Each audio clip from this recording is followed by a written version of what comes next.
दोस्तों, कई बार कोशिश करने के बाद भी विक्रमादित्य बेताल को अपने साथ ले जाने में असफल हुए।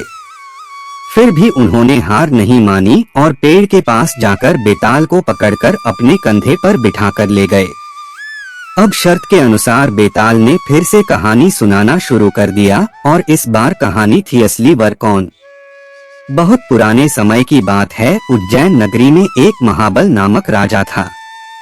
राजा बहुत दयालु और पराक्रमी था। उसकी एक बेटी थी जिसका नाम महादेवी था। वह बहुत सुंदर और सभ्य थी।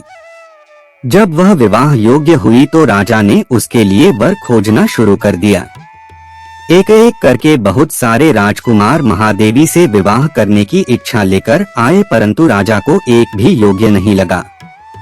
राजा की एक ही शर्त थी कि जो राजकुमार उनकी बेटी के लिए चुना जाएगा वह सभी गुणों से निपुण होगा। इस तरह कई दिन बीत गए, लेकिन राजा को कोई उचित दामाद नहीं मिला। एक दिन राजा दरबार में बैठा था तो एक राजकुमार वहां आया और कहा कि वह राजकुमारी से विवाह करना चाहता है। तब राजा ने कहा कि तुम में ऐसे कौन से गुण हैं जिसके कारण तुम मेरी बेटी से शादी करने आए हो। तब राजकुमार कहता है कि मेरे पास एक ऐसा रथ है जिससे मैं क्षण भर कहीं भी जा सकता हूँ। राजा कहता है कि ठीक है, तो मैं अपनी बेटी से बात करके तुम्हें जवाब देता हूँ। कुछ दिन बाद राजमहल में एक और राजकुमार पहुँचा और उसने राजा से कहा कि मैं राजकुमारी से विवाह करना चाहता हूँ। राजा ने उससे भी वही सवाल किया जो पहले वाले राजकुमार से किया। उस राजकुमार ने कहा कि राजन, मैं त्रिकालदर्शी हूँ और भूत, वर्तमान और भविष्य तीनों को देख सकता हूँ। राजा ने कहा कि ठीक है, तुम अभी जाओ, मैं अपनी बेटी से पूछकर तुम्हें जवाब देता हूँ। कुछ दिन बाद महल में एक और राजकुमार राजकुमारी का हाथ मांगने आया। राजा ने उससे भी वही सवाल किया कि तुम्हारे पास ऐसे कौन से गुण हैं कि मैं अपनी बेटी का हाथ तुम्हें दूं। राजकुमार ने कहा कि मैं धनुर्विद्या में निपुण हूँ। मेरे जैसा धनुर्धर दूर दूर तक कहीं नहीं मिलेगा। राजा ने कहा कि बहुत शानदार, मैं तुम्हें कुछ दिनों में प्रत्युत्तर दूंगा।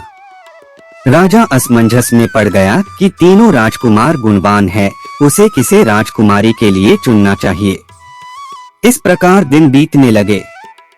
उसी राज्य में एक भयंकर राक्षस था जिसकी नजर राजकुमारी पर थी। वह एक दिन मौका देख राजकुमार को उठाकर ले गया। अब राजा बहुत परेशान हो गया। जैसे ही यह खबर पूरे राज्य में फैली तो तीनों राजकुमार महल में इकट्ठे हो गए। त्रिकालदर्शी राजकुमार ने कहा कि वह दुष्ट राक्षस राजकुमारी को विंध्याचल पर्वत पर ले गया है। तभी दूसरा राजकुमार कहता है कि मैं अपना रथ लेकर आता हूँ, और तीसरे राजकुमार ने कहा कि मैं अपने धनुष से राक्षस का वध कर दूंगा। इस तरह सब लोग विंध्याचल पर्वत की ओर निकल पड़े। जब वे पहुँचे तो धनुर्धारी राजकुमार ने अपने तीर कमान से निशाना लगाकर राक्षस का वध कर दिया और वे लोग राजकुमारी को सुरक्षित वापस महल ले आए। इस कहानी को सुनने के बाद बेताल ने राजा विक्रम से कहा कि महाराज, राजकुमारी को बचाने में तीनों का योगदान था, तो अब मुझे बताइए कि राजकुमारी का विवाह किससे होना चाहिए। मैंने सुना है कि तुम हमेशा न्याय की बात करते हो। जल्दी बताओ वरना तुम्हारे सिर के टुकड़े टुकड़े कर दूंगा। इस पर विक्रमादित्य ने जवाब दिया कि राजकुमारी का विवाह धनुर्धारी राजकुमार से होना चाहिए, क्योंकि उसने राक्षस से युद्ध करके राजकुमारी को बचाया है। अन्य दोनों राजकुमारों ने तो उसकी सहायता की थी।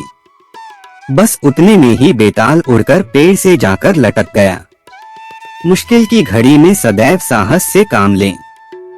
दोस्तों, कमेंट करके बताएं कि आपको हमारी यह प्रस्तुति कैसी लगी। पसंद आई तो इसे लाइक और शेयर करें तथा चैनल को सब्सक्राइब करके मेरा मनोबल बढ़ाएं। नमस्कार।